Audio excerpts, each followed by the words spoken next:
Oi, boa tarde a todos. É um prazer para mim estar aqui participando desse evento.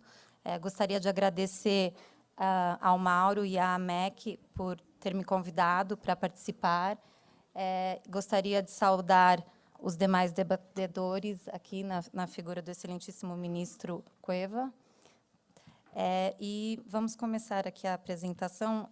A minha proposta para vocês é falar um pouquinho de reparação de danos, né, o tema do painel no direito brasileiro, mas eu vou falar também de alguns estudos comparados que eu tenho realizado. Bom, eu sou professora, pesquisadora, dou aula na Fundação Getúlio Vargas. Faz 15 anos que eu tenho estudado o mercado de capitais de maneira independente. A gente recebe financiamento de universidades. Recentemente, eu também fui financiada pela FAPESP de São Paulo. E nesses 15 anos, então, a gente realizou alguns estudos.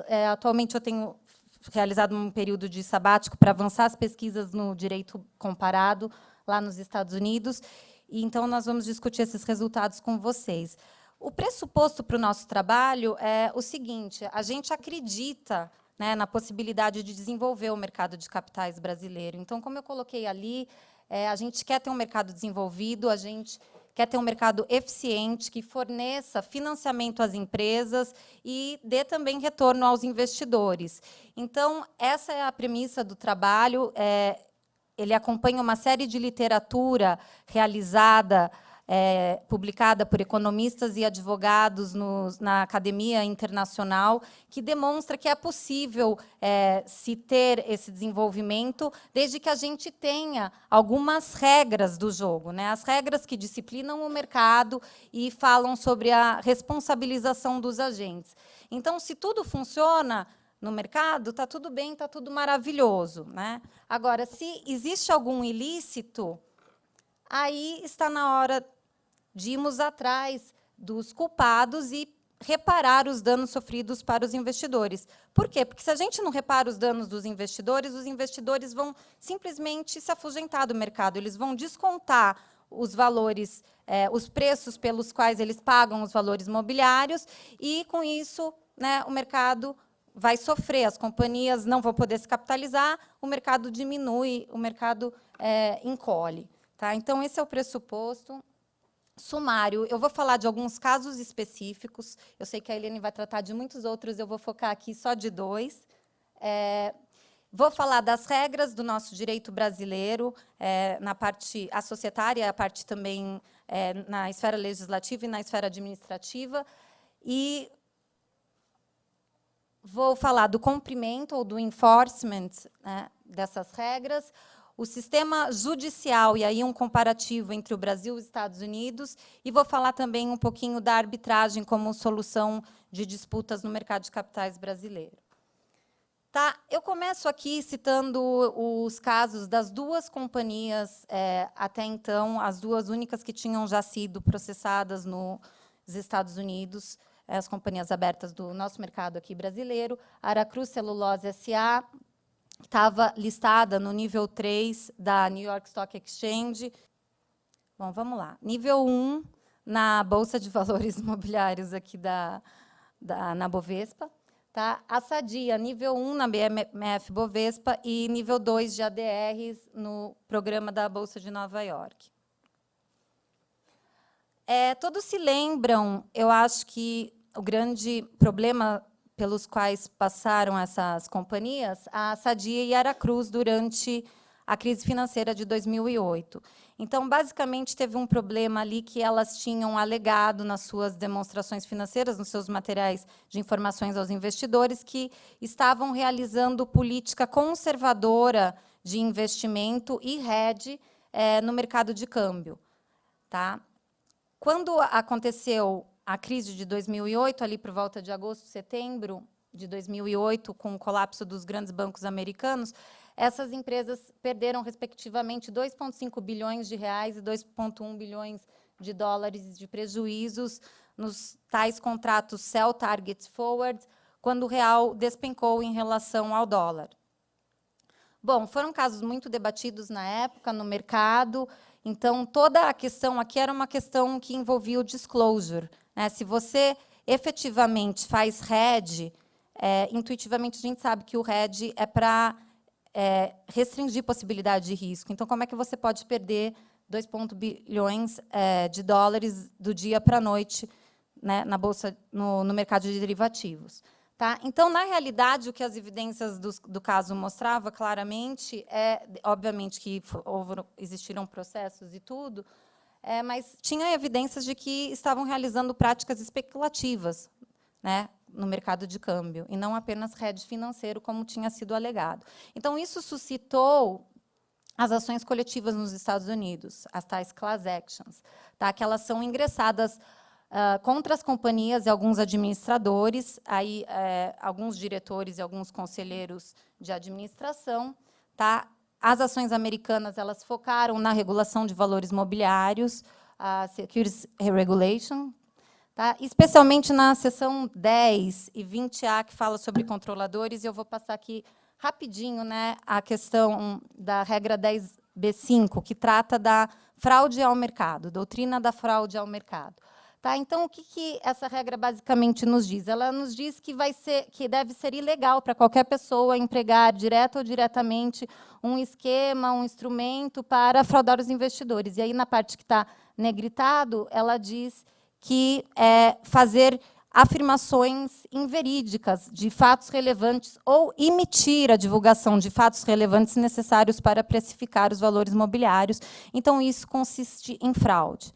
Tá certo? Então, é a figura de você enganar os investidores, tá? Passar informações não acuradas, informações que são enganosas, ou podem levar a induzir o investidor em erro. Tá?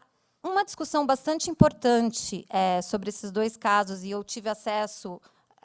os autos são públicos, na verdade, qualquer um que acesse um sistema vinculado às cortes americanas pode fazer os downloads de todos os arquivos, são milhares de páginas que eu li e analisei dos dois processos.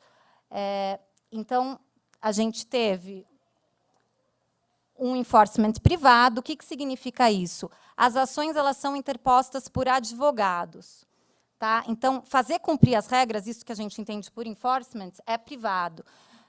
E esses advogados eles entram com essas ações em nome de algum grupo de investidores que sofreu a perda, mas essa ação é uma ação de classe, isto é, o resultado dela vai aproveitar a todos os investidores que estão em situação semelhante.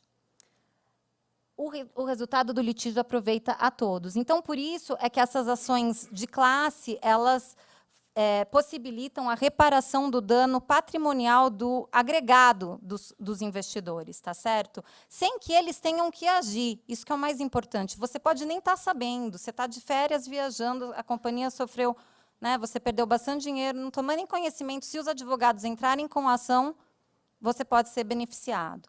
Tá? Esse que é o mecanismo da class action.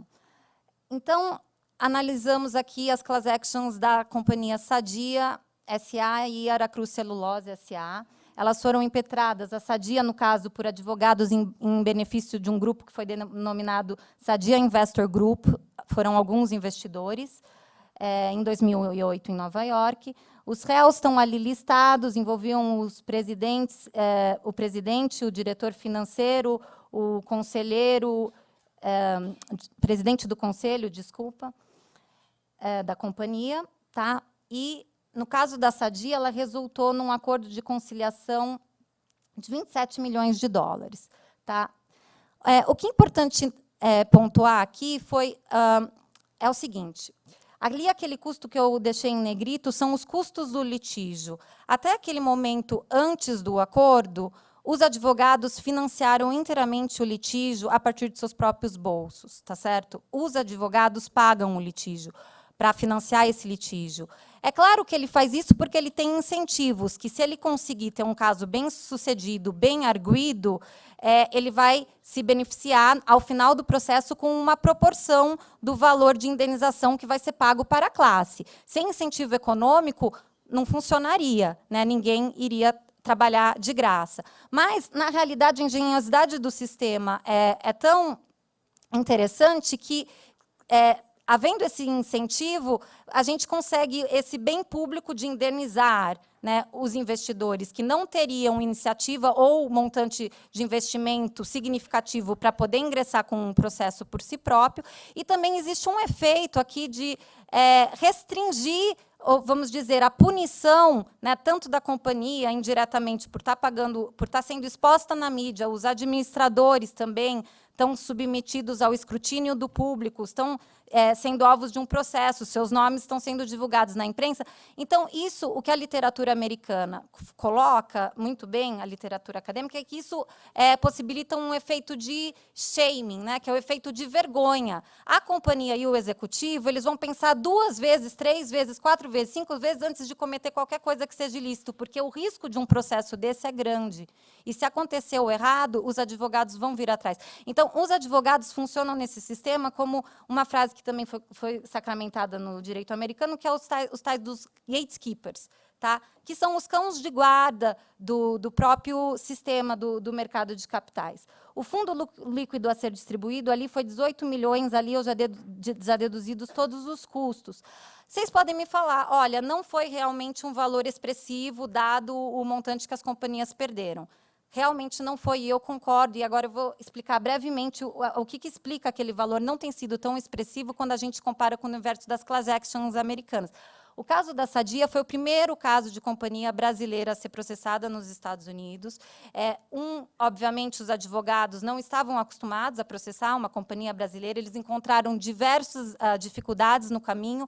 Para vocês terem uma ideia, enquanto que por citação da representante da companhia nos Estados Unidos, o processo prosseguia, pelo fato dos administradores serem cidadãos do Brasil, com residência no Brasil, demorou cerca de 2 a 3 anos para haver a citação dessas pessoas da administração no Brasil via carta rogatória, e aqui o excelentíssimo ministro, né, poderia me explicar, porque eu não entendo tão bem quanto ele, obviamente, o procedimento da carta rogatória, por que demora tanto, mas, enfim, esse que foi um impacto. Eu não sei se aconteceu demora nos Estados Unidos ou no Brasil, né, obviamente não tive acesso a essa parte do processo, mas a gente sabe que demorou 2 a 3 anos para incluir essas partes, as pessoas físicas na ação. É claro que os advogados, se eles estão investindo cerca de 800, né, 750 mil dólares do próprio bolso, eles estão temerosos de perder esse dinheiro. Então, eles tiveram, nesse caso, um grande incentivo para tentar fazer esse acordo de maneira rápida, né, e de talvez um valor mais baixo do que eles conseguiriam se fosse uma empresa americana com administradores residentes e cidadãos dos Estados Unidos. Tá? Para o caso Aracruz, o mesmo raciocínio se aplica. Tá? Ela foi impetrada pelos advogados em novembro de 2008. Percebam o quão rápido. A grande perda foi em torno de agosto, setembro. Em novembro já tinha ação nos Estados Unidos. Em benefício do City Pension Fund for Firefighters, que era um fundo de pensão dos bombeiros da cidade de Nova York. É claro que esses bombeiros jamais teriam condição de individualmente sair por aí ingressando com ação contra a companhia brasileira. Né? Então, os advogados entraram em nome do fundo de pensão e, é claro, beneficia todos os outros investidores, não só desse fundo de pensão, mas qualquer investidor que adquiriu ações na mesma época da classe aí do fundo dos bombeiros. Então, os réus foram a Fibra Celulose, ali o presidente do conselho, Carlos Vieira, presidente Carlos Aguiar, Isaac Zaguri, que era o diretor financeiro da empresa. Tá? Nós tivemos aqui um acordo de conciliação um pouco maior que no caso da Sadia, já foi o segundo processo, 37,5 milhões, com uma distribuição líquida e aos detentores de valores imobiliários da Aracruz, as ADRs, no caso, né, American Depositary Receipts, de 23 milhões de dólares. Se vocês ingressarem no site, até pouco tempo atrás, o site ainda estava disponível. Né? A gente entrava lá, Aracruz Litigation, e tinha toda uma estrutura de como que os investidores se habilitam para mostrar que eles tinham adquirido papéis dessa companhia no período estipulado e como que eles podem se cadastrar para receber o cheque que vai ser enviado na casa deles, do valor, obviamente, pró rata da indenização. Tá certo? Então, essa que é a grande engenhosidade do sistema. E eu vou adicionar que isso não gera somente indenização para os investidores, isso gera uma indústria de monitoramento do mercado. Tá certo? Então, eu acho que isso é um outro ponto, é uma externalidade positiva desse sistema. Quem paga a conta? Bom, aqui é uma questão fundamental. Então, quem paga a conta? A gente tem, é claro, o seguro D&O, né, insurance, nos Estados Unidos, e tem a possibilidade até da companhia pagar a conta. No caso da Sadia, a Sadia declarou que ela pagou a maior parte da conta. Isso está lá nas informações, foram prestadas, inclusive, para a CVM. No caso, a gente tem também a questão das salvaguardas, das defesas. É tudo feito com base na regra da decisão negocial, que é uma regra que protege a decisão dos administradores, né, em alguns casos. Então, mas o mais importante aqui, que a Business Judgment Rule ela provê, é que se você protege a pessoa que está com boa fé, tá? Mas, se for provada que teve dolo ou intenção, de alguma forma, subjetiva de causar o dano, né, o sujeito sabia que aquilo era contra a regra e realizou a ação assim mesmo, ele pode não fazer jus ao seguro de D&O. Ele pode ser excepcionado, então existe aquele risco de que ele venha pagar pelo próprio bolso. É claro que não acontece na maioria dos casos, mas a possibilidade que venha acontecer dele ter que arcar com o próprio bolso também é algo que constrange o comportamento das pessoas e faz com que elas fiquem mais atentas, né, enquanto no board de uma companhia. Caso Sadia e Aracruz no Brasil. Tá? Então, aqui é o estudo comparado, vamos ver o que aconteceu no Brasil. No Brasil, a gente teve ações civis somente contra os diretores financeiros das empresas. Aqui, Sadia, Adriano Lima, e Aracruz, Isaac Zaguri. Né? E uma crítica, né, que podemos fazer aqui ao sistema judicial brasileiro é que, surpreendentemente, essas ações foram processadas em segredo de justiça. Tá? E aqui eu acho que vai uma primeira crítica do nosso trabalho, enquanto um trabalho acadêmico, tentando fazer uma crítica propositiva e uma crítica construtiva, para se pensarmos essa questão do segredo de justiça. Tá certo? A Constituição brasileira, né, para quem não é advogado não está familiarizado, mas está lá na Constituição brasileira que todos os processos eles têm que ser públicos, a não ser em casos excepcionalíssimos, que são, inclusive, salvaguardados no Código de Processo Civil. O excelentíssimo ministro vai me corrigir depois se eu tiver falado alguma coisa errada. Mas, enfim, a questão aqui é que o argumento do juiz para conceder o segredo de justiça, e a gente sabe no caso Sadia, porque, no final, quando o Tribunal de Justiça encerrou o processo sem julgamento de mérito contra o Adriano Lima, possibilitou a averiguação do processo. Então, ele levantou o segredo de justiça, retirou o segredo de justiça, e nós tivemos acesso aos autos. Eu, enfim, peguei os autos inteiros daquele processo da Sadia e também investiguei as mais de 1000 páginas do processo. Enfim, aqui a questão do juiz foi muito inusitada, porque ele alegou que iria colocar os segredos de justiça com base num argumento da parte que alegava que, se o processo fosse permitido acesso público, iria gerar tumulto no cartório. E eu li aquilo, achei uma coisa assim, mas como assim? Vai gerar tumulto no cartório? Mas por que será que vai gerar tumulto no cartório e vai atrapalhar o funcionamento do cartório? Não, justamente porque é um caso extremamente relevante, justamente porque é um caso que está na mídia, justamente porque é um caso que os investidores estão preocupadíssimos porque perderam bilhões nessa companhia. Então, é um caso que tem mais necessidade ainda de transparência, que as pessoas saibam o que está acontecendo e tenham acesso aos argumentos. E paciência se vai causar celeuma aqui para o trânsito, né, dos cartorários. Esse caso tem que estar em segredo, em publicidade, não em segredo de justiça. Então, na minha opinião, aqui como acadêmica, para mim, aquela decretação daquele segredo de justiça, com aquele fundamento que foi alegado, o juiz, 3 linhas, concedeu o segredo de justiça com base no argumento dessa parte, para mim, plenamente inconstitucional. Tá certo? Resultado do processo. Como eu comentei, contra o Adriano, já que eu estou falando do Adriano, deixa eu falar aqui da Sadia primeiro. O processo foi arquivado pelo Tribunal de Justiça de São Paulo, e aqui foi com base a uma regra de exceção de responsabilidade de administração existente na Lei das SA brasileira, tá? No artigo 134. Ocorreu a Assembleia Geral Ordinária, que aprovou as contas daquele exercício no qual foram realizadas as enormes perdas da Sadia, e por que não se excepcionou a possibilidade de buscar a responsabilidade dos administradores, caiu na regra do 134, que diz que, se você aprovar sem reservas demonstrações financeiras, você exonera a responsabilidade dos administradores e fiscais. Então, o Adriano Lima argumentou isso, os advogados muito bem influentes argumentaram a aplicação desse artigo, que foi recepcionado pelo tribunal e o processo, enfim, foi extinto. Tá certo? Se a gente voltar para o processo da Aracruz, ele teve um resultado diferente. Tá? E aí o processo permaneceu em segredo de justiça, e eu não consigo saber qual foi o argumento do segredo de justiça. Eu só consigo saber o argumento de concessão do segredo de justiça do processo da Sadia contra o Adriano, porque, no final do processo, como foi considerado que não havia mérito, se retirou o segredo de justiça pelo tribunal.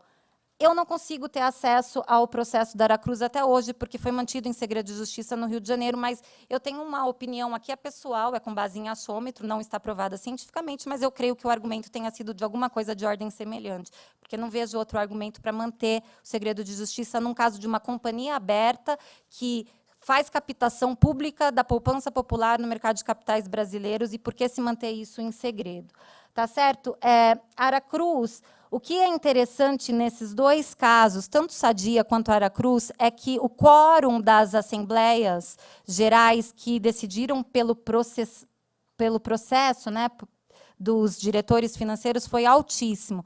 O que significa que os controladores votaram para processar, e eu já vou explicar por que os controladores voltam daqui a pouquinho, mas os controladores votam para processar esses diretores financeiros, tá, enquanto acionistas da empresa.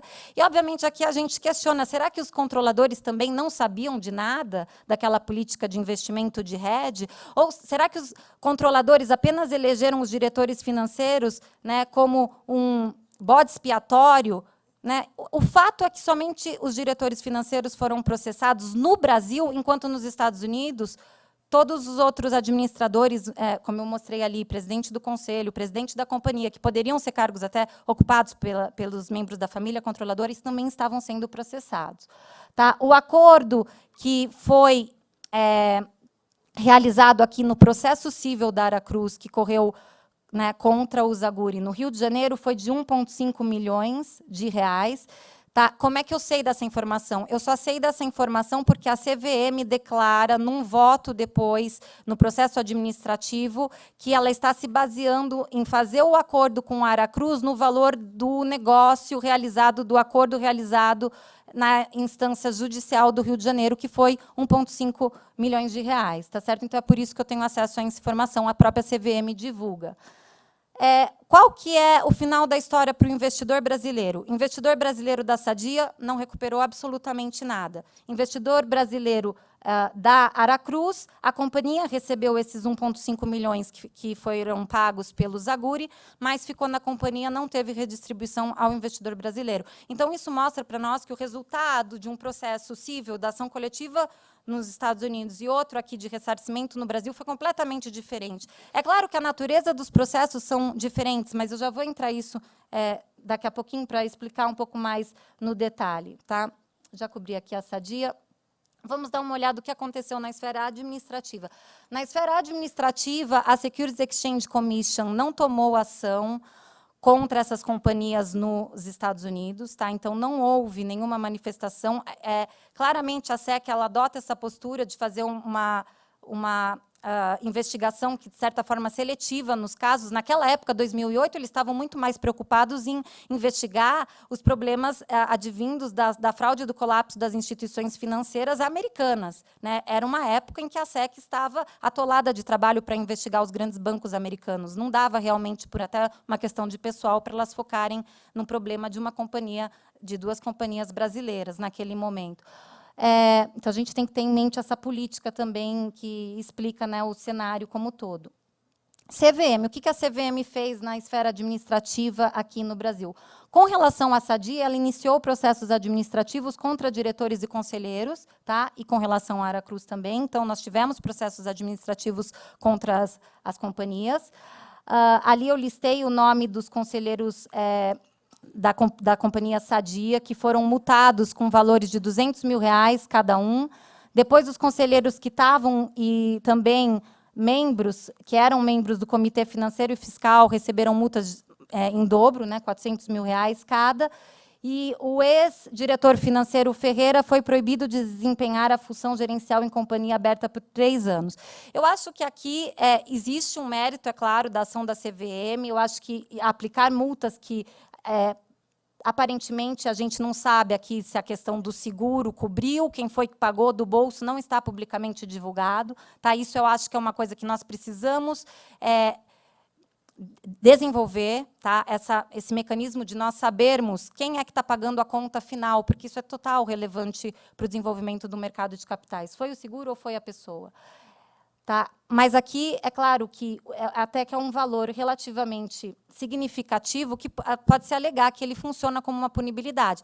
A minha crítica aqui é que não retornou ao investidor, tá certo? Não retornou ao investidor. E aqui eu conversei com alguns diretores da CVM, é claro que depois a Helene pode me corrigir se eu estou se estão faltando algumas informações, mas que eu saiba, foi parado no fundo, que para lá no Ministério da Fazenda, em algum lugar, e não retornou esse montante desse caso Sadia para os investidores que sofreram o prejuízo. Então, se a gente comparar com os Estados Unidos, de novo, o investidor brasileiro não recuperou nem via civil, nem via administrativa.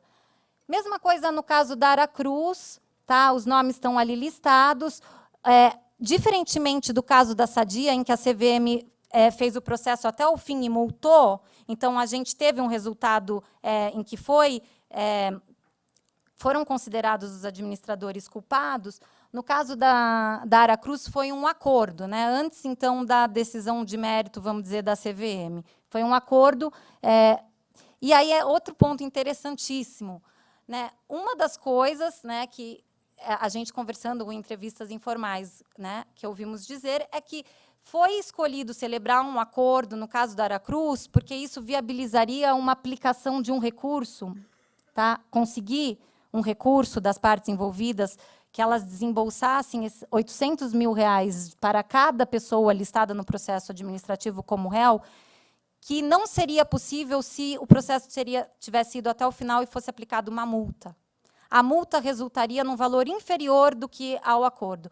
E por que isso? Por causa de uma falha, né, absurda que nós temos na legislação de mercado de capitais brasileira. Se impõe um limite, um teto para o valor das multas, sem observar que o ilícito pode extrapolar, né, ilícitos e ilícitos. Tem ilícitos na casa dos 1.000 e tem ilícitos na casa dos bilhões. E a multa, o teto máximo é a mesma.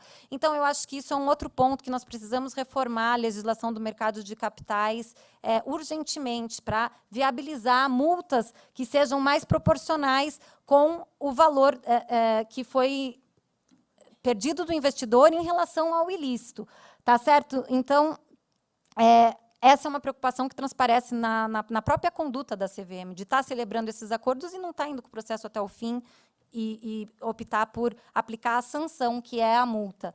O presidente e o Zaguri pagaram ali valores superiores, está ali listado no slide. Bom, eu vou falar um pouquinho agora, rapidamente, com base em informações absolutamente públicas e já divulgadas na mídia com relação ao caso Petrobras. Eu mesma já dei palestras e até teve uma entrevista no programa Manhattan Connection, em dezembro, que a gente já tangenciou em todos esses pontos, então nada de aqui é novo, mas eu acho que precisa ser pensado, tá certo? O caso Petrobras, nos Estados Unidos, ele não envolve só a esfera civil. Tá? Como todos sabem, divulgado no Jornal Nacional, inclusive, as investigações estão sendo conduzidas pelo Departamento de Justiça americano, envolve a esfera criminal, portanto, e pela Securities and Exchange Commission, a área administrativa. Então, é a primeira vez que uma companhia brasileira consegue essa proeza de estar sendo investigada na esfera civil, na esfera criminal e na esfera administrativa nos Estados Unidos. Tá? Então, potencialmente, né, e eu como professora, né, como sempre faço questão de dizer aos meus alunos, investigação não significa condenação e todos os réus e acusados têm direito à legítima defesa. Então, potencialmente, né, a depender do que os reguladores e do que o juiz considerar, estão sujeitos a pagamentos de multas e acordos na área civil, administrativa e criminal. Muito diferente do caso da Aracruz e da Sadia, que foi restrito, os casos de ambas foram restritos à esfera civil. Exemplo, aqui eu vou dar um exemplo da Siemens. Outras companhias multinacionais já foram processadas. É claro que aqui na esfera internacional a proeza não é única da Petrobras. Esse caso da Siemens, que foi um caso que ficou famoso por envolver corrupção para ganhar contratos de transporte na Venezuela, telefonia em Bangladesh e sistemas de controle na Rússia, ele gerou uma multa criminal de 450 milhões no acordo com o DOJ, o Departamento de Justiça americana, e uma multa administrativa de 350 milhões em acordo com a SEC. E os montantes de corrupção do caso Siemens em relação ao caso Petrobras são muito inferiores. É claro que temos que analisar todos os fatos e não necessariamente ele vai nos dar um padrão para analisar o caso Petrobras, mas é apenas um exemplo, né, de outra companhia que sofreu ações investigativas na esfera administrativa e na esfera criminal nos Estados Unidos. O caso Petrobras é muito mais complexo que a Aracruz e a Sadia. Por quê? Tá, aqui eu vou colocar também alguns dados puramente objetivos e que estão publicamente disponíveis para análise de qualquer pessoa que baixem os processos. Os processos são públicos também na justiça americana, diferentemente do que tem acontecido com a justiça brasileira.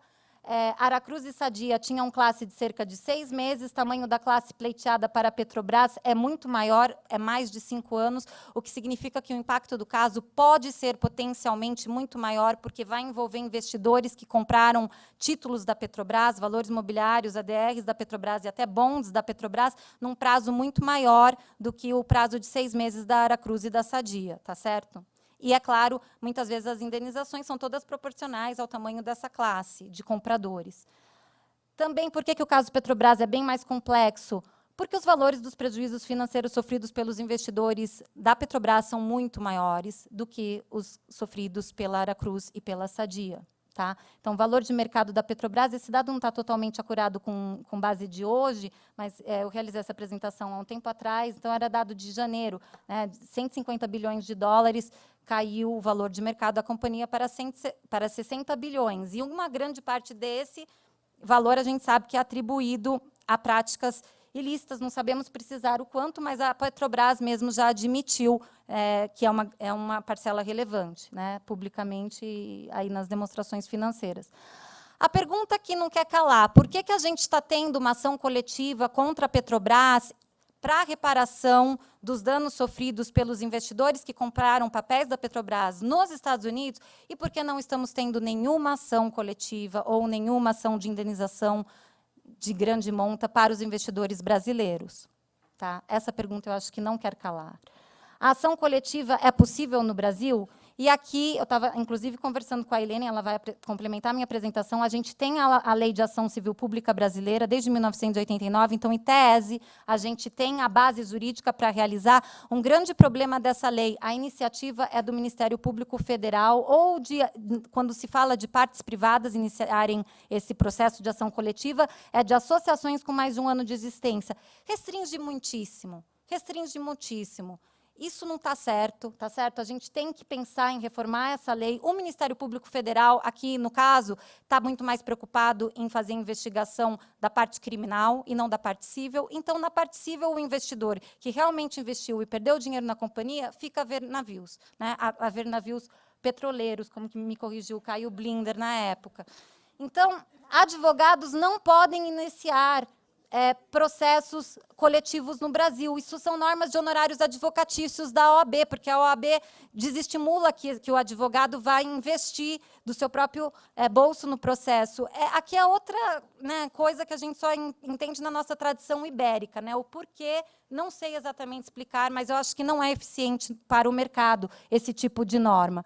E nós temos problemas de processo civil aqui enormes, que aí são problemas na hora da prova, né? Nós não temos um sistema de descoberta de informações. Eu estava há pouco conversando com o excelentíssimo ministro Cuevas aqui, a respeito dos problemas de processo civil, né? A gente precisa pensar uma reforma de processo civil que permita os investidores a terem acesso aos documentos que eles precisam para aprovar suas demandas, e não esperar que eles listem, como requer o nosso processo civil, o documento específico, e aí o juiz tem que autorizar a produção daquela prova, né? Não é assim que funciona em outros sistemas. Ação coletiva no Brasil, então, na teoria é possível, na prática é inviável e ocorre assim em casos muito excepcionais. Então, o investidor do mercado brasileiro fica sem reparação patrimonial na maioria esmagadora dos casos. Tá? Aqui, eu sei que o meu tempo está acabando, eu vou utilizar só mais uns minutinhos para fazer o desfecho da apresentação. Eu quero falar brevemente sobre responsabilidade de administradores na lei das SA. Eu sei que foi um tema do painel anterior da manhã, infelizmente não pude estar presente, mas os administradores brasileiros, eles são, sim, passíveis de responsabilização por suas ações, quando realizadas em violação da lei do estatuto, né? Desmistificação. Aqui precisamos desmistificar, né, que criou-se um mito. Eu acho que alguns veículos, até de grande reputação da imprensa nacional, saíram divulgando aí a tese de que companhias são vítimas, né? E, quando afirmam que companhias é vítimas, não afirmam quem lhes falou que a companhias é vítimas. Então, eu tenho uma teoria aqui de que essa é a tese do clássico do advogado defensor de controlador. Porque, no direito brasileiro, dizer que a companhia é vítima é rasgar o direito societário brasileiro. Eu não sei mais o que eu vou fazer da minha vida se não for ensinar direito societário. Então, aqui está a base normativa. Artigo 138. A administração da companhia ela compete ao conselho e à diretoria. Artigo 144. Isso tudo da lei das SA. No silêncio do estatuto, o diretor representa a companhia. Se ele representa a companhia, ele assume direitos e ele assume obrigações em nome da companhia, porque ele representa a companhia. Isto é, se ele faz coisas erradas, a responsabilidade é da companhia. Se ele faz uma ótima política de investimento, o benefício também é da companhia. Ele representa a companhia, ele representa em tudo. Vejam, ele que não está falando, ele só representa para o que foi bom. Não estou vendo essa afirmação no texto. Realmente não estou vendo. Vamos lá. Desmistificação. A companhia não é vítima novamente. Instrução 400. Prospecto é o documento elaborado pelo ofertante, com informação completa, precisa, verdadeira, atual, clara, objetiva e necessária. O ofertante aqui, gente, é a companhia. Artigo 56 da Instrução 400. O ofertante é responsável pela veracidade, consistência, qualidade e suficiência das informações prestadas. Tá certo? O ofertante, quem está ofertando é a companhia que vai ao mercado e oferta valores imobiliários. Novamente, instrução 480, e eu estou no último slide aqui das regras jurídicas, que eu sei que, enfim, só advogado gosta de discutir assim com tanto detalhe. O artigo 13, o emissor deve enviar à CVM informações, né? A mesma coisa o artigo 16, o artigo 17, as informações devem ser úteis à avaliação dos valores imobiliários por ele emitidos. Então, quer dizer, não tem dúvida no direito brasileiro, não existe hipótese de ter dúvida de que as regras são claras. Olha lá o artigo 46. A responsabilidade atribuída ao diretor de relações com investidores não afasta eventual responsabilidade do emissor, que é a companhia. Então, quer dizer, a tese de que a companhia é vítima nos jornais deveria ter saído, segundo o fulano, ciclano e beltrano, que eventualmente a gente daí pode traçar qual é a atuação do fulano, ciclano e beltrano. Normas de enforcement privado no Brasil. Aqui é o ponto que eu quero resgatar com relação a Aracruz e Sadia. Tá? Por que tem ação de classe nos Estados Unidos e que, no caso da Aracruz e da Sadia, a ação que teve foi uma ação de responsabilização de administrador? É o mesmo caso que está acontecendo agora no caso Petrobras, é o mesmo problema.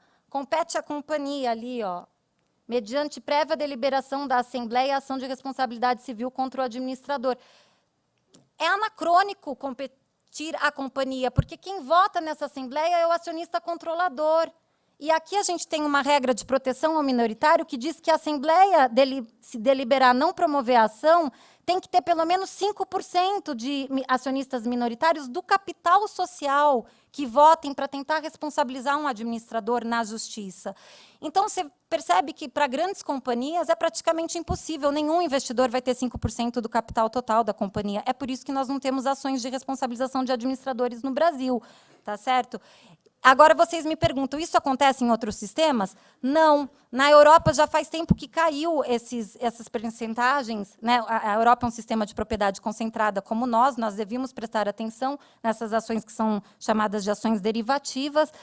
A propriedade caiu em alguns sistemas para 1%, né? O nosso 5% está 5 vezes mais exigente. Em alguns sistemas não tem nem mais propriedade mínima. Estrutura de propriedade da Petrobras. Por que nós não temos ações, então, contra a Petrobras no Brasil, a não ser de pessoas individuais? Tá? Isso aqui também é informação absolutamente pública do site da CVM. BNDES tem uma participação de quase 10% da Petrobras, União Federal acima de 50%. Outros têm aqui, relevante, mas é pulverizado. Não tem nenhuma divulgação de outro investidor que seja minoritário que possa ter 5%. A Caixa Previdência do Fundo aqui do Banco do Brasil, a Previ, tem 6%. Poderia acionar a Petrobras. Vai acionar? Né? O que nós temos? Conflitos de interesses de todos os lados. O governo acionista controlador direto provavelmente não vai iniciar uma ação. Fundo de pensão e BNDES, acionistas minoritários, também, né, fazem parte do governo e não vão iniciar uma ação. Né? Então, comparação das ações de punição, reparação, EUA versus Brasil, no caso Petrobras. E aqui, de novo, não tem juízo de valor, aqui é o que está acontecendo. Esfera criminal nos Estados Unidos está acontecendo, esfera administrativa nos Estados Unidos está acontecendo, esfera civil nos Estados Unidos, nas class actions e ações individuais estão acontecendo. As investigações estão acontecendo, não quero afirmar o desfecho, aqui ninguém tem bola de cristal, mas estão sendo investigadas. Petrobras, o que está acontecendo no Brasil? A gente sabe, é óbvio, da investigação criminal, da Operação Lava Jato, mas não é companhia. Lá é a companhia que está sendo investigada criminalmente. Tá? Diferente do que está acontecendo no Brasil, que é uma investigação de pessoas físicas. Esfera administrativa, aqui conversei brevemente com a Ilene, e aparentemente as informações públicas que nós temos da CVM, né, porque ela me disse que tem informações que vão ser divulgadas, mas que ainda não foram, somente preço de combustível. Como assim somente preço de combustível? Não teve outras fraudes ou suspeita de outras fraudes, ou não devem ser investigadas outras ações de consequência societária para os acionistas minoritários? Aqui é uma pergunta que eu quero fazer à CVM, não sei o que vai acontecer. Esfera civil. Só temos processos individuais minúsculos, né? Do senhor José da Silva, que entrou contra a Petrobras, a gente sabe de um processo que está tendo no Rio Grande do Sul, outro que está tendo no Rio de Janeiro. Tem alguma coisa que fosse coordenar o esforço de todos os investidores? Como fato? Não. Até agora, não. Então, quais são as potenciais explicações aqui? Talvez uma falta de pessoal, vontade, expertise do MP, está muito ocupado. Problema de iniciação de partes privadas, como eu falei da regra da nossa lei da ação coletiva, a gente não tem incentivos para partes privadas iniciarem, né? Tem que esperar o MP agir, o MP está muito ocupado. Então, comparação das ações de punição e reparação EUA versus Brasil. O investidor brasileiro, como classe, como grupo, está, até o momento, sem perspectiva de reparação. Tá? Apenas o investidor individual, se ele conseguir ganhar uma ação, mas que não vai aproveitar os membros da classe. Além disso, se as ações, caso as ações, né, a ação coletiva nos Estados Unidos der algum resultado, o investidor brasileiro vai pagar com o dinheiro do investimento dele as indenizações para os que compraram ADRs nos Estados Unidos.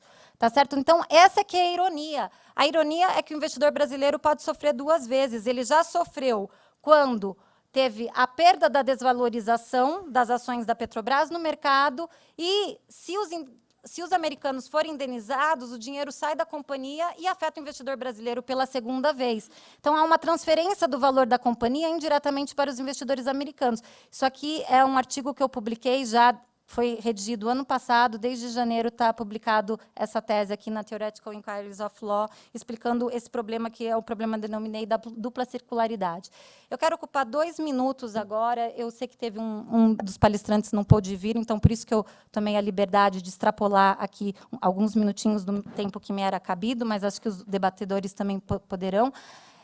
Sobre um debate que eu tive na Capital Aberto, de 2013, aqui com o advogado Nelson Aiziric, a quem eu respeito muito, inclusive já li todos os seus trabalhos, e lendo, aprendendo, mas depois a gente forma a nossa própria opinião.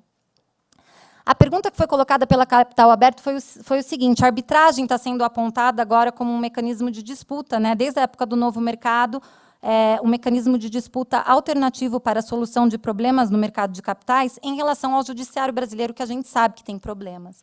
Né? Então, a pergunta que foi colocada é: o sigilo previsto na arbitragem é prejudicial ao funcionamento do mercado de capitais? Né?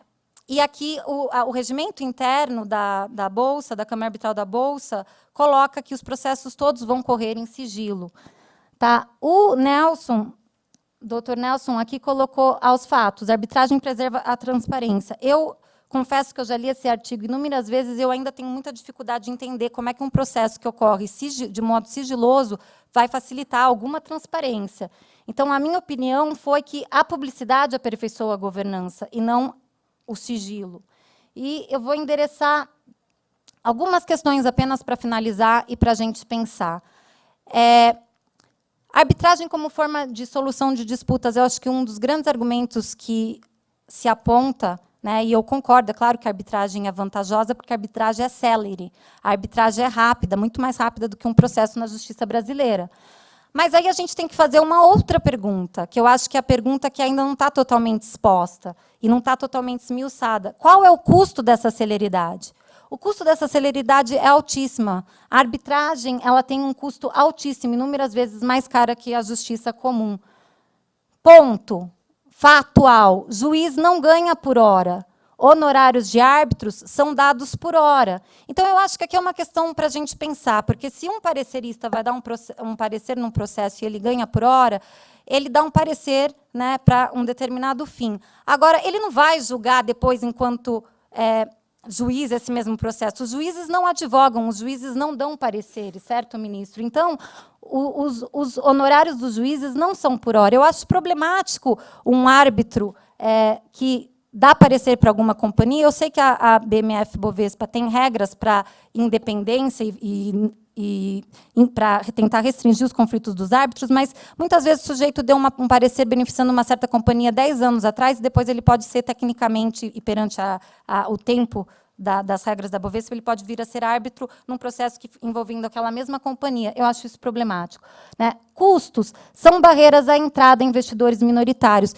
É uma questão a gente saber aqui se o investidor minoritário vai ter dinheiro para arcar com uma arbitragem. Tá? Então, com relação à transparência, o Aiziric informou que a companhia divulga fatos relevantes com as coisas que vão acontecendo ao longo do processo, eventualmente. É impossível, porque cada documento em um processo, que é público no judiciário, ele pode ser relevante para afetar o resultado do processo. É impossível uma companhia fazer fato relevante para cada andamento de um processo de arbitragem, e não existe isso. Eu consultei, eu tenho uma outra pesquisa que vai ser em breve publicada, a gente não vê esses fatos relevantes sendo divulgados quando um processo está em arbitragem. Publicidade de informação é sine qua non, mesmo que não seja fato relevante. A gente quer saber o que está acontecendo, mesmo que, eventualmente, não seja relevante. O doutor Aiziric me fala que, para permitir o acesso, a CAM, que é a Câmara de Arbitragem do Mercado, vai prevê uma publicação de ementário de sentenças arbitrais proferidas, resguardado o sigilo que deve ter em relação às partes. Esse ementário não foi publicado até agora, a não ser, salvo engano, que, enfim, eu não consultei o site todos os dias, mas até a última vez que eu consultei não havia sido publicado o ementário. Mas, mesmo que seja publicado o ementário, por que vai ter sigilo das partes? Por que a gente quer proteger a reputação de alguém que está sendo processado porque existe uma suspeita de fraude? Eu acho que essa pessoa ela tem que estar exposta, o mercado tem que saber quem é que está sendo processado, quem é que está sendo investigado, se cometeu uma fraude ou não. Então, quem não deve, não teme. Não tem por que proteger as pessoas que estão sob suspeita do próprio mercado. Problema da arbitragem, imparcialidade dos árbitros. Não sei, juiz não advoga, a maioria dos árbitros advogam. O mercado de pareceres e doutrinas societárias no Brasil é muito importante e a maior parte desse mercado está onde o interesse do controlador está. É o controlador que normalmente tem dinheiro para contratar esses pareceres. Então, os árbitros, a grande maioria dos árbitros da Bovespa, eles dão pareceres para beneficiar os controladores e depois eles vão atuar como árbitros, potencialmente. Então, eu acho assim, são críticas que eu acredito que sejam para a gente pensar né, que estamos expondo publicamente, para saber se é esse realmente o sistema que queremos, e se ele tiver mérito, vamos continuar com eles. Mas eu acho que essas dúvidas têm que ser expostas para a gente chegar a um consenso sobre o tema. Meu último ponto aqui, problema de arbitragem. O que eu acho que é o mais grave que está acontecendo no momento, isso é público, teve uma reforma no sistema da arbitragem da Bovespa, da Câmara do Mercado, no final de 2011, e a Bolsa pretende que agora a arbitragem que começou lá atrás, com o novo mercado, nível 2, como sendo facultativa ao investidor, ela quer que seja obrigatória ao investidor. Tá? E aqui eu quero só fazer uma breve recordação, porque recordar é viver, na verdade, até tema de samba isso. História e lógica da arbitragem dos segmentos especiais de governança corporativa da Bovespa. Quando eu escrevi, eu tenho diversos artigos publicados sobre o novo mercado, o nível 1 e o nível 2. Acho que eu fiz, inclusive, um dos primeiros artigos que discutia o impacto desses segmentos na estrutura de propriedade das companhias. Eu acho que a iniciativa, e quero novamente elogiar, a iniciativa do nível 1, do nível 2, novo mercado, é uma iniciativa que merece parabenização. Tá certo? Eu acho que todos aqui já discutiram que os segmentos, num certo momento histórico, foram um grande sucesso, e nós queremos que continuem a ser um grande sucesso. Só que, no início, era esse o regulamento da CAN aqui. Eu quero lembrar vocês, até antes do fim de 2011. Os investidores, desde que tenham voluntariamente anuído ao regulamento por meio da assinatura do termo de anuência, eles participarão da arbitragem. Então, a arbitragem ela foi criada para incentivar a governança corporativa, ela vinculava apenas a companhia. O investidor seria vinculado à arbitragem se ele quisesse, se ele aderisse. Tá? O número 5.2 do regulamento da CAN disciplinava o termo de anuência. A anuência ao regulamento ocorrerá pela anuência do termo de anuência. O investidor poderá, a qualquer momento, anuir por meio de anuência. Então, o investidor ele tinha que concordar participar da arbitragem. Eu acho um pouco irônico agora que a arbitragem está sendo utilizada, né, como argumento para... Quando a gente pensa que um judiciário é ineficiente para proteger os investidores e a gente quer possibilitar uma nova alternativa à arbitragem, existe um argumento. Agora, utilizar a arbitragem para quando a gente tem uma possibilidade de um judiciário eficiente julgando um processo de investidores, eu acho um pouquinho mais complicado. Projeto de lei, né, que aqui foi aprovado ante ou anteontem, coincidentemente, acaba de ser aprovado em tempo recorde de tramitação no Congresso. Acaba de ser sancionado com vetos interessantíssimos. Ele altera a lei de arbitragem no Brasil e ele altera a lei das sociedades anônimas e coloca uma cláusula, né, um artigo na lei que não existia até então, que trata a arbitragem como sendo absolutamente obrigatória aos investidores que comprem papéis dos títulos de alguma companhia que tenha a regra da arbitragem no estatuto. Então, como eu demonstrei para vocês, até 2011, faticamente, pela regra da CAN, da própria Bovespa, isso era facultativo, né? Estava no regimento que eu citei ali. Bom, resultado, eu acho. É claro que essa lei só vincula para o futuro, né? A lei no Brasil, em qualquer sistema jurídico, não faz lei para o passado, a lei é para o futuro. Mas aqui eu quero resumir minha apresentação, né? Resultados de todos os problemas da arbitragem. A gente tem aqui um investidor que acreditou no novo mercado, que estava feliz, que queria seus problemas resolvidos, né? Eventualmente, se ele concordasse, pronto, vem o martelo da CAN, agora é obrigatório, e eu acho que isso vai afugentar o investidor no mercado. Conclusão. Acho que a escolha de arbitragem ainda tem que ser do investidor. Por quê? Porque se a arbitragem for boa e ele confiar nos árbitros que estão lá, ele vai ter a opção de ir para a arbitragem. Se ele acha que vai ser mais célere na justiça, ele escolhe. Agora, se ele não concordar, ele vai para o judiciário. Afinal de contas, a governança corporativa ela é feita para defender o investidor ou o acionista controlador. Tá certo? Obrigada. Essas são as minhas considerações.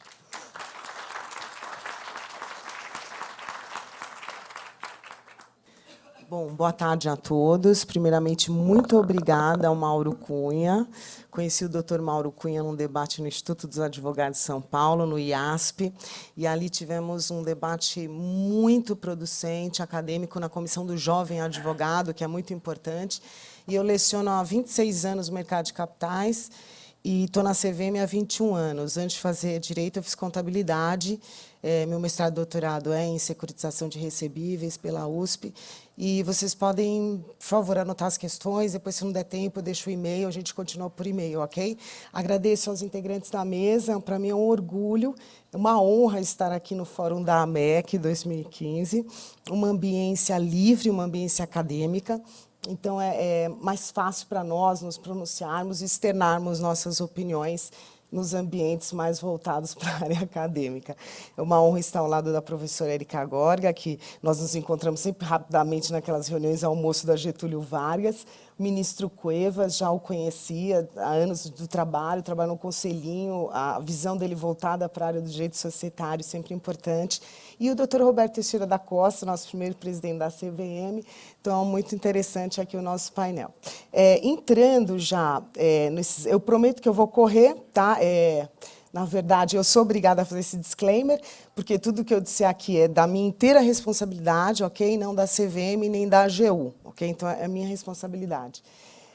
O capitalismo eletrônico informático, ele choca muito, porque hoje nós vemos a era do high frequency trading, os algotraders, e acabamos de voltar da SEC, eu e Maiara estivemos em Washington, e tivemos um curso lá de high frequency, e um piscar de olhos você pode ter 8.000 ordens transitando, assim, num blink, né? Piscou o olho, passou 8.000 ordens.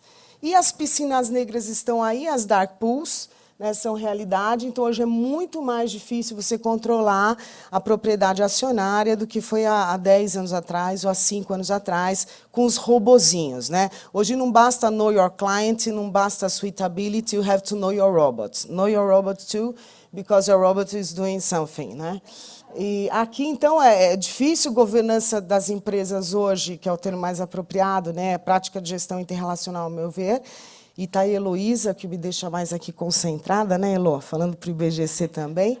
E do IBGC é porque esses institutos como a MEC e o IBGC, eles fomentam uma troca, um diálogo mais aberto, que muitas vezes as faculdades no Brasil nem têm isso no programa, né?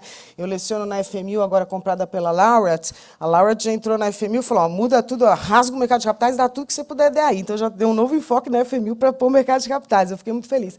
E a Getúlio Vargas inova, dá liberdade de cátedra, mas eu vejo nas outras academias, há faculdades que não têm isso no programa. O aluno vai do primeiro ao quinto ano e não vê isso na faculdade, eu acho isso um absurdo, né? Então, você tem um problema muito sério no mundo inteiro, a gente viu isso também lá na SEC agora, mês passado, é o conflito de agência. Propriedade versus gestão, isso é um velho choque, um choque antigo, não tem como lidar com isso, não estudando muito, estudando, revendo casos e precedentes no mundo inteiro, não só Brasil, Estados Unidos, na Europa, no mundo inteiro.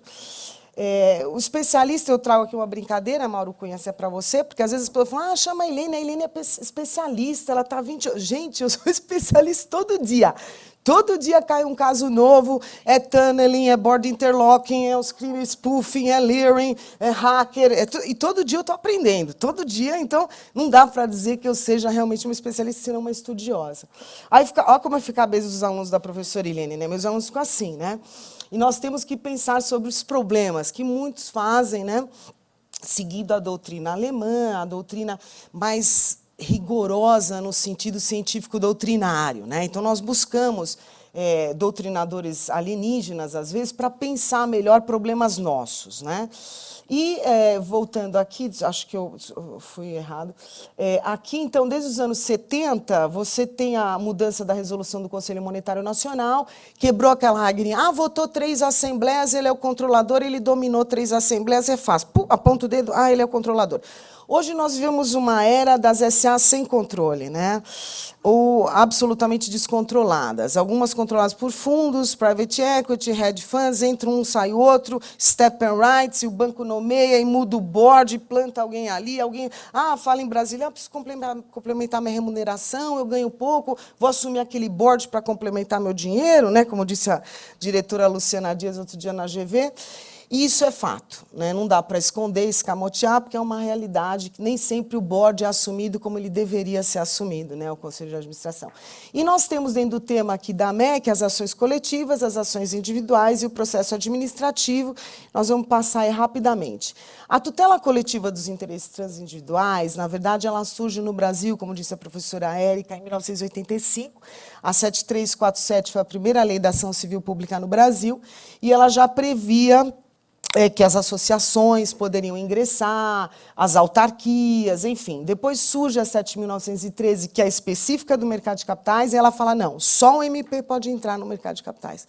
CVM não pode, ninguém pode, só o Ministério Público. Então, a 7.913 já restringiu muito o âmbito da ação civil pública no mercado de capitais, já a gente vai ver isso com mais vagar.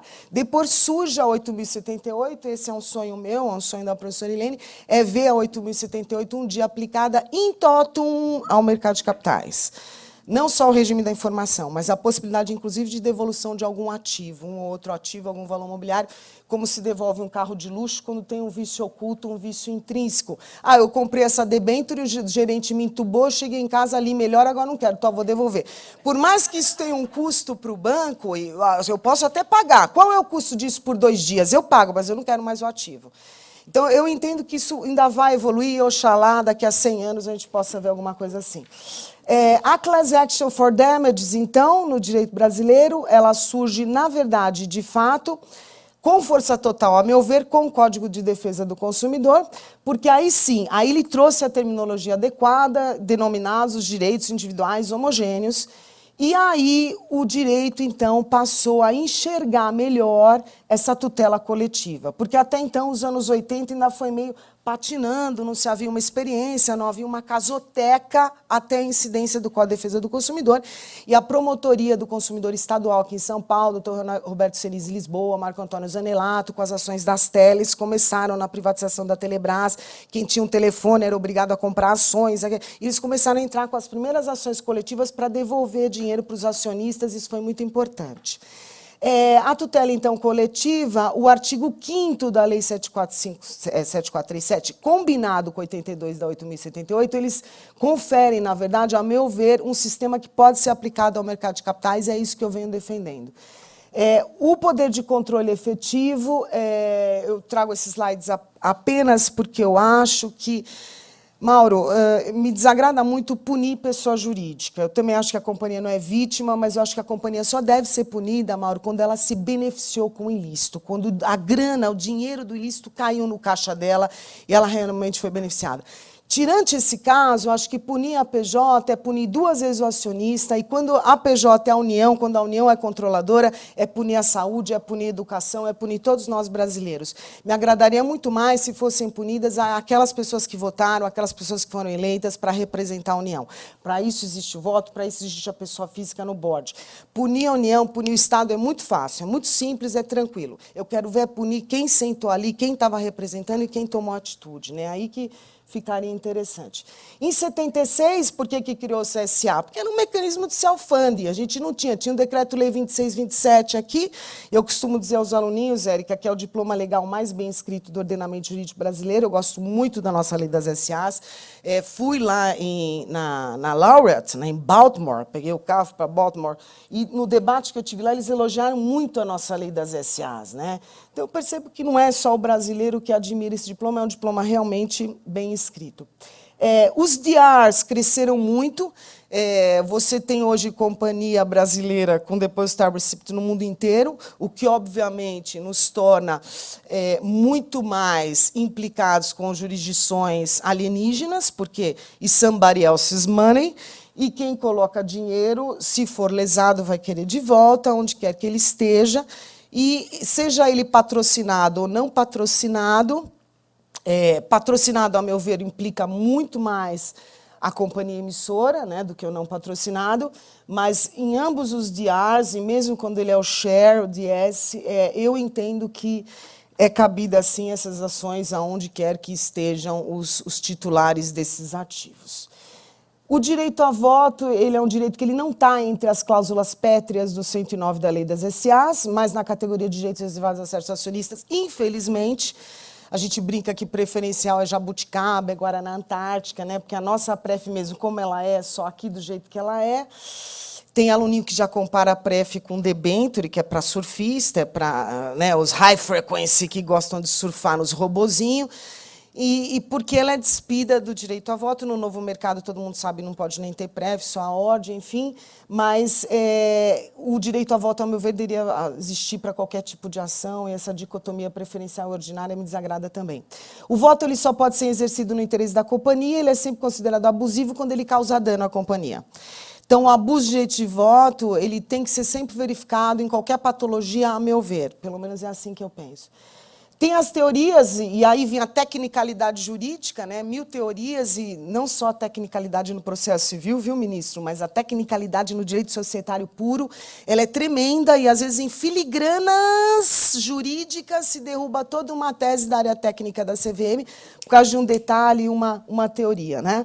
Aqui tem algumas teoristas, eu gosto muito do professor Calixto Salomão, que ele defende a organicista, que é a que eu sigo, né? A lei das SAs, ela fala que o acionista ele pode votar segundo seu interesse próprio, sim, desde que não conflite com o interesse da companhia, né? Então, é nesse conflito que a gente tem que sempre estar com a lupa lá dentro da CVM. Agora eu voltei para a área de processo sancionador, eu fiquei um tempo no contencioso e fiz muitas ações civis públicas, ainda faço, fiz questão de não abandoná-las, elas estão comigo, porque eu acho que é aí que a CVM pode mostrar alguma efetividade para o minoritário, Mauro. E aqui, esse parágrafo primeiro, quando eu entrei na CVM, ainda não tinha esse dispositivo na lei das SAs, era muito comum a gente escutar nos inquéritos, nos primeiros depoimentos que eu tomei lá nos anos 90, professor Roberto Teixeira da Costa. Eu votei assim porque o banco que me colocou lá mandou votar. Eu votei assim porque o grupo que me elegeu mandou votar. No interesse da companhia que você está, não quem te colocou lá dentro. Peraí, então aí veio esse dispositivo, clareou, mas ainda assim, até hoje, a gente ainda se depara com esse tipo de sentença de assertiva. O nexo de causalidade entre o dano provocado e o abuso de direito de voto, que é o grande pulo do gato, para a gente confrontar se houve o abuso, se é conflito material ou conflito substancial, e ver até que ponto pode chegar essa responsabilidade. 156, a professora Érica, eu vou passar apenas para vocês, e cheguei na sentença Arapuã, que vai uma brincadeira com a Patrícia Pellini. Uma vez ela me confidenciou que ela foi estudar direito por causa desse caso, não foi, Patrícia, lá dentro do IBGC. Realmente é um caso chocante, não sei se todos aqui lembram das lojas Arapuã, né, que passou por um grande processo de securitização, criou-se a Fenícia Par, depois o Banco Fenícia, securitizou tudo, mas a família Cimeira Jacó transferiu algumas dívidas, ministro, da família para a SA. Coisa pouca, né? 235 milhões, coisinha básica. Para que a família dos controladores iria pagar se o minoritário, como a gente fala em sala de aula, pode pagar? Deixa para o minoritário. Aí, essa sentença eu julgo como uma pérola. Eu acho que é a coisa mais linda que eu já vi na minha vida depois dos meus 3 filhinhos, é essa sentença. E essa sentença, ela choca quem não está muito acostumado com esse tipo de reparação de danos no Brasil, porque ela impôs a solidariedade, tá? Entre a auditoria, o auditor, os controladores, e não foi contra a companhia. Então, ela pegou exatamente quem votou, quem praticou o dano e puniu, né?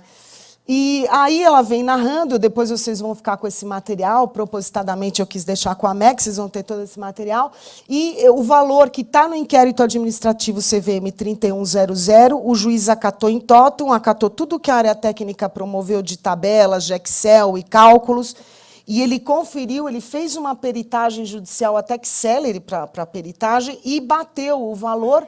E saiu a condenação, então, em 235 milhões, tá?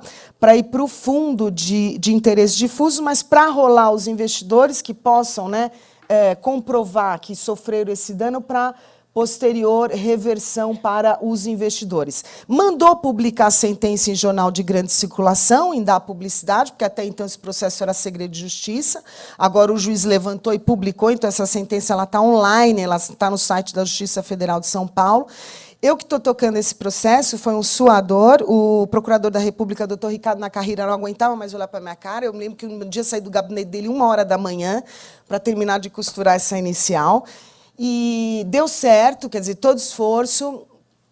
E ela está aí, eu duvido que o TRF derrube e que as instâncias superiores venham a derrubar, porque ela está muito bem fundamentada. E o juiz ele repetiu trechos do próprio, olha lá, páginas e páginas do inquérito CVM e repetindo páginas e páginas do processo, né?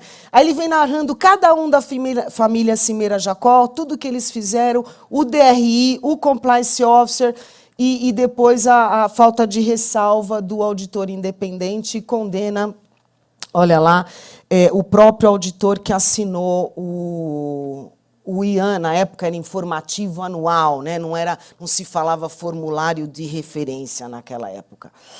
Depois vocês vão ler com vagar, e fica aqui no final, então, que ele fala que o recurso não tem efeito suspensivo, mandou bloquear todos os bens da família de cara, Bacenjude, Renajude, Diabojude, whatever Jude, tudo que vocês possam imaginar, o cartório já expediu na hora, o que eu amei, porque aí garantiu a efetividade, né? E a KPMG está lá, não só a pessoa jurídica, como o Fernando Munita, que foi o auditor que assinou, né?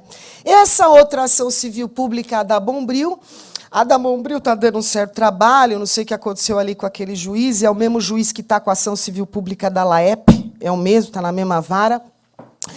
E aqui o juiz, ele, contudo, o Sérgio Granhotti descumpriu o termo de compromisso, deu um tchau para a CVM, nós não vamos pagar nada, cantou aquela musiquinha, nós não vamos pagar nada, tararará, deu tchauzinho, né? Festinha, uhul! E está aí para vocês verem, então ainda está em fase de nova perícia. Aí quando ele mandou eu falar sobre os quesitos, eu falei, excelência, hello, né? Já está tudo aí no relatório da CVM, o inquérito da CVM está pronto, não vou eu ditar o que eu... Quero ver o perito derrubar o trabalho da CVM, é só isso que eu quero ver. Se o perito falar que o Sérgio Granhotti transferiu tudo sem lesar a Bombril para a Tyrrell Holding na Itália, eu estou feliz. Agora eu quero ver ele fazer isso. Eu não formulei quesito. Vamos embora. Cobrou honorários caríssimos. Aí eu impugnei. Falei, ó, nunca vi perícia mais cara. Você tem uma ideia, para atravessar a rua, ele falou que tinha que atravessar.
Eu gostei muito da sua apresentação, doutor. Agora, eu detestei a sua brincadeira no final, porque eu acho que os seus argumentos foram técnicos, perfeitamente discutíveis.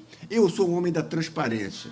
Eu gosto de citar aquele juiz americano, Sunshine is the best disinfectant.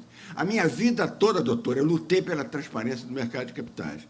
Na questão do sigilo, a questão do regimento, do regulamento interno, a senhora deve ter participado. Nós levamos mais de 1 ano e meio discutindo com todo o mercado o regulamento interno. Foi pena que a senhora não deu opinião sobre essa necessidade E tem o parecer do Octávio Yazbek, da CVM, que é muito favorável à manutenção do sigilo.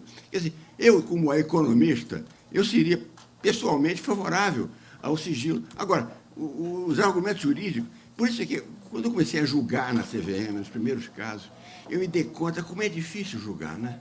Porque eu sou muito sensível. Eu ouço uma pessoa, do outro lado eu ouço outra pessoa, aí meu cães balança. Eu fico muito dividido. Onde é que está a razão? A razão é uma coisa... Todos nós, doutora, temos viés. Não, eu não tenho viés subjetivo. Todo mundo tem. Na nossa formação, nós somos muito influenciados pelo ambiente que nós vivemos, pelo tipo de educação que nós temos. Quer dizer, ninguém é neutro. Essa neutralidade não existe. Quer dizer, houve uma conspiração da CAN contra os minoritários. É curiosa a sua observação, porque a sua apresentação me fez crer que exatamente o contrário, que eu sou presidente da CAN desde o início. Queria um detalhe, não recebi nunca nenhum tostão da CAN. O meu trabalho é totalmente pro bono e não sei quantos anos que eu estou na CAN. Esse é um detalhe. Quer dizer, e, aliás, nenhum árbitro ganha nada anunciando. Aliás, também, felizmente, nunca até hoje não fui convidado para ser árbitro em nenhum processo, porque realmente eu acho que não é a minha... É curioso também isso. Quer dizer, inicialmente, o colégio de árbitros da CAN era muito, eu diria, tinha muitas pessoas de mercado.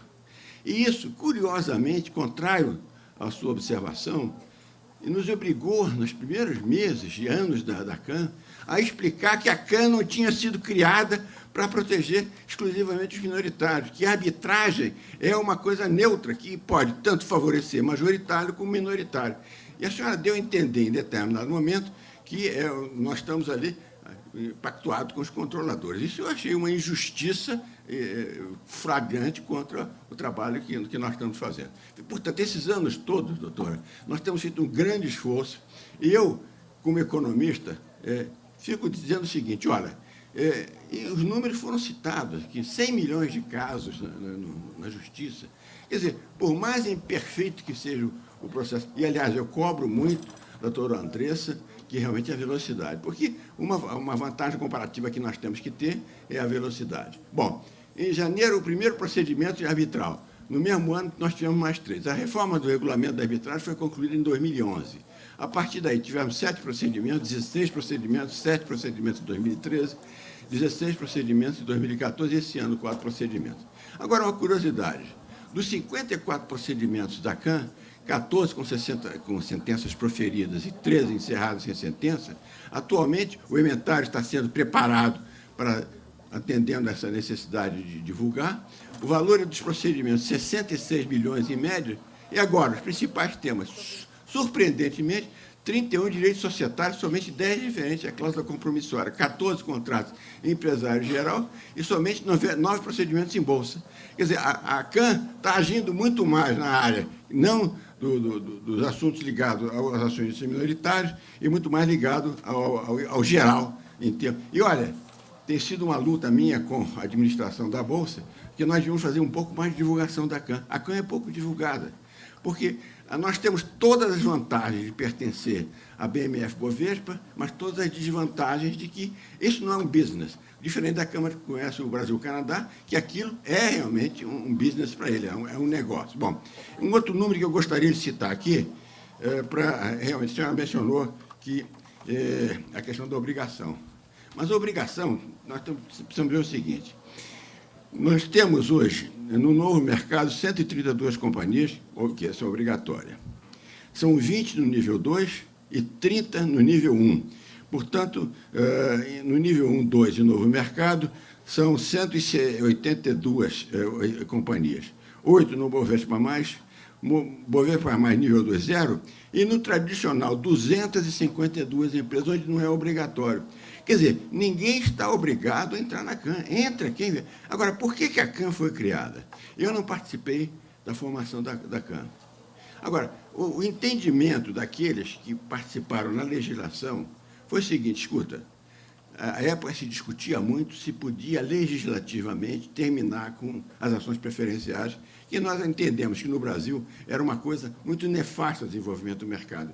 Esse capitalismo que tem os que mandam e os que obedecem.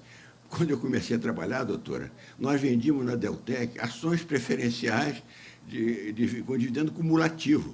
Quer dizer, se a companhia não pagasse dividendo no ano, acumulava o dividendo para o ano seguinte, e o grande vantagem era o valor de liquidação. Olha, se a companhia for liquidada, imagina que argumento pífio, né? Se a companhia for liquidada, você vai receber uma parte das ações. Quer dizer, olha, quando eu comecei a dar aula a Deltec, em 58, teve 150 vendedoras de ações do Brasil. Já pensou em 58 vender ação do Brasil? Tinha filial em Belém e em Porto Alegre. Pois, muito bem. O grande concorrente do mercado de ações é o mercado imobiliário. Ninguém investia em dólar. A letra de câmbio foi criada com a indústria automobilística. Portanto, nós tínhamos que educar o investidor sobre os benefícios de correr riscos. E a coisa degringolou quando eu vim para São Paulo, formar o departamento técnico aqui. Por quê? Apareceram as letras de câmbio, apareceram a concorrência da renda fixa. Renda fixa essa que nos persegue até hoje. Quer dizer, nós estamos aqui discutindo melhorias do mercado de capitais, coisas que são fundamentais para o nosso desenvolvimento. Agora, senhoras e senhores, jovens, como é que nós vamos desenvolver um mercado de capitais com uma taxa de juros 6,5% positiva? Quem é que me explica esse milagre? Não é possível. Quer dizer, realmente, eu fico perplexo. Olha, o que eu tenho gasto de saliva. E outra coisa que eu acho que eu tenho gasto muito do meu tempo e vou continuar gastando, educação do investidor. Nós não podemos formar esse país baseado em rentistas e pessoas que investem em suas cadenas de poupança. Agora, não posso criticá-las, porque realmente a indução que o governo faz a essas pessoas para não quererem correr risco, etc. Agora, como é que nós vamos desenvolver um país em que investe somente em renda fixa? Não é viável. Portanto, eu acho que o novo mercado tem campo para aperfeiçoamento? Tem. Tentamos fazer alguns aperfeiçoamentos. Realmente, uma crítica que eu consideraria muito justa, que criou-se no regulamento do novo mercado, e a senhora pode usar isso para nos criticar da próxima vez, criou-se uma faculdade que realmente tem que haver aprovação de 51% de todos os participantes. Com as empresas, quer dizer, novamente, e uma curiosidade também eu quero compartilhar com vocês. É curioso que, como o mercado está em uma fase ruim, ninguém quer mudar, e o que nós estamos vendo, as companhias fechando capital. Quer dizer, nós estamos fazendo um processo ao inverso. Companhias fechando capital e comprando as suas ações. E, agora, se amanhã o mercado tiver um boom, e se os intermediários financeiros agirem corretamente e pressionarem as companhias, nós vamos ter avanço na governança corporativa. É difícil fazer avanços e no momento em que as empresas olham para o mercado, mas por que eu vou fazer isso? Para que eu vou dar mais trato a isso? Quer dizer, ninguém é santo. As pessoas usam o mercado para se capitalizar. A partir do momento que ela não pode usar o mercado, para que fazer tantas coisas para essa pessoa chata que vem aqui pedir informações, pedir dividendos, etc. E que, bom, porque eu já passei por essa vida. Estava visitando uma empresa um dia, o sítio mostrou um galpão, tinha uma lancha parada. E eu disse assim, isso é sua pessoal? Ele disse, não, isso aqui é para fazer lobby com os nossos clientes. Eu digo, bom, mas quem são os seus clientes? Não, são pessoas que moram em Brasília. Bom. Então, estou entendendo. No dia seguinte, as negociações foram paralisadas. Né? Quer dizer, é o país. Nós temos que fazer uma reforma cultural. Eu acho que o trabalho do judiciário brasileiro, hoje, todo mundo está legislando o trabalho. Agora, como é que nós vamos dar conta de tantas demandas? Eu sou francamente favorável à mediação. Eu acho que a mediação é um caminho para desanuviar esse trabalho do judiciário. Mas eu olho para frente, talvez até porque eu tenho poucos anos de vida, eu olho para frente, eu detesto otimismo e pessimismo. Eu acho que nós temos que ser realistas. É melhor. Ontem, eu estava no Gacente, eu faço parte do Grupo Conjuntura Internacional da USP, e estava um debate lá com 2 economistas, o Ingo Plugger e o Roberto Gianetti, e falando das nossas mazelas, dos nossos problemas que nós conhecemos cotidianamente. Aí um cara perguntou assim, mas escuta, por que o Brasil recebe 5, 6 vezes mais foreign direct investment que o México? Qual é a coisa que atrai, com todas as dificuldades, as pessoas estão investindo 60, 70 bilhões de dólares no Brasil? Eu tenho uma resposta clara. Isso eu ouvi de um grande crítico do Brasil. Ele falou, e no final disse assim, we cannot stay outside of Brazil. Regardless of the difficulties, we have to be in Brazil. Quer dizer, é isso. A realidade brasileira, com todos os problemas que nós temos, com escândalos, corrupção, nós estamos realmente como você colocou muito bem, chega de falar no Brasil. Olha, uma outra lição que eu aprendi. Nós, brasileiros, precisamos olhar um pouco mais de confiança no nosso futuro. Eu fui para a Coreia uma vez fazer uma viagem de estudos. Passei 2 dias e meio na Coreia. E disse, mas que diabo, vocês não têm problemas? Eu estou aqui há 2 dias, vocês só falam nas benesses da Coreia. I want to know about problems. Oh, yeah. Aí me levou. Let's talk to the Samsung Research Institute. Passei um dia lá, o cara desfilou de A a Z os problemas. Agora, no Brasil, você chega, conversa com A, B, C ou D, as primeiras 2 horas você só fala dos problemas. Se você apertar bem, né, espremer bem, mas olha, será que o potencial do país não vai superar isso? Será que essas coisas todas que estão acontecendo não vieram para o bem? O Brasil não vai sair melhor do que entrou nisso, etc. Talvez, tem um certo nível de dúvida, assim. Quer dizer, olha, não vamos ser panglossianos de olhar isso aqui no mar de ódio. Agora, o país tem um grande potencial, por isso que as pessoas têm confiança. Isso é uma outra curiosidade. Há momentos que nós, brasileiros, estamos extremamente pessimistas e você vai conversar lá fora, você ouve você deve estar ouvindo isso, né? As pessoas falam, não, peraí, vocês estão rigorosos demais. E a recíproca é verdadeira. Às vezes nós estamos eufóricos, você chega lá no exterior, as pessoas falam, mas espera aí, é a questão do Cristo Redentor decolando, ou o Cristo Redentor sendo dinamitado. Ele dizia brincando, o Cristo Redentor está voando por causa do mau cheiro da Lagoa Rodrigo de Freitas, não é por causa do otimismo do Brasil. Bom, enfim, doutora Érica, seus argumentos são válidos, eu respeito, eu acho que a questão do sigilo foi o ponto mais controverso discutido na regulação. Agora, vamos trabalhar juntos. O nosso objetivo é comum. Queremos um mercado de capitais compatível. E sem mercado de capitais não há solução. Boa noite.